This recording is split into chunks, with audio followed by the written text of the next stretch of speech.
Bonjour à tous, c'est Gaël de Frandroid. On est encore au Mobile World Congress, cette fois-ci sur le stand de Wiko, qui avait 8 nouveaux téléphones à présenter. Il y en a deux qui nous intéressent particulièrement aujourd'hui, c'est le Ufeel et le Ufeel Lite. Alors on commence par le design avec le Ufeel. Le Ufeel, c'est un smartphone de 5 pouces avec un écran HD. Il dispose de tranches en métal et d'une coque en peau de pêche qui est assez agréable à prendre en main, qui partage évidemment beaucoup. Les tranches sont en métal, les finitions sont vraiment pas mal du tout, c'est assez agréable.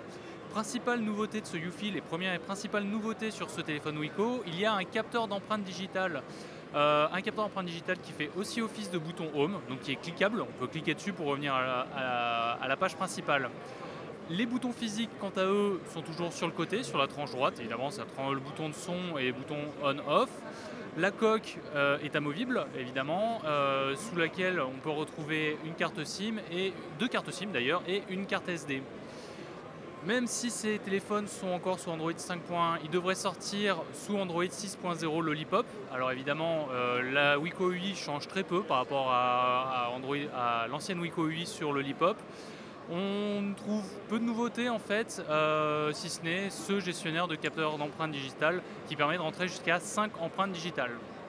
On passe maintenant au Ufeel Lite. Alors le Ufeel Lite, c'est une version qui n'a pas grand chose de light en fait par rapport au Ufeel. C'est un téléphone qui est différent, qui partage à peu près la même marque.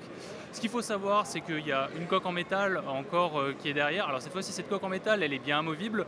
C'est pas vraiment une coque en métal. C'est pas une coque unibody en métal. Disons qu'elle a un rendu métallique qui est pas désagréable au toucher d'ailleurs, qui fait un peu bizarre quand on la démonte puisqu'on démonte les tranches avec la coque arrière.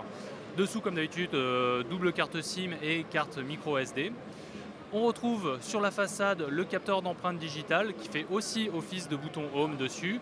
Et le Ufeel Lite devrait être encore installé sous Android Marshmallow. Alors, les Ufeel et Ufeel Lite sont des smartphones honnêtes. Les finitions sont très bonnes. Sur le Ufeel, j'ai particulièrement apprécié la prise en main, c'est assez bon. Ils seront vendus 169 pour le Ufeel Lite et 199 € pour le Ufeel dès le mois de mai prochain.